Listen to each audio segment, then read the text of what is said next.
Tara Lats, magluto tayo. Hindi ko talaga sinasabay yung buto ng kamatis. Wala lang, nakasanayan ko lang. Sabi kasi hindi daw maganda sa kidney.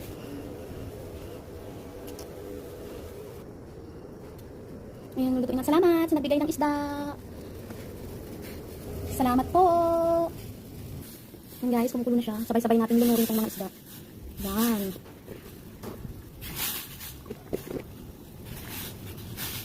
Yan guys, lunurin natin. Tapos, sabay-sabay natin to. Kasi mabilis lang naman maluto yung isda. Yan. Tapos, ganyan-ganyan.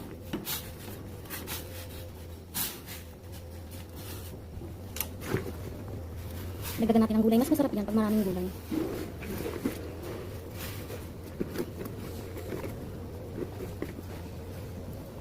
Yan. Tcharam! Yan na siya guys. Mabilis maluto talaga yung isda. Kasi, guys, bawal dito ngayon yung baboy. Yan guys, luto na to. Yan, o, see? Luto na siya. Mapaparami yung kanin mo pag ganito yung ulam. Bye!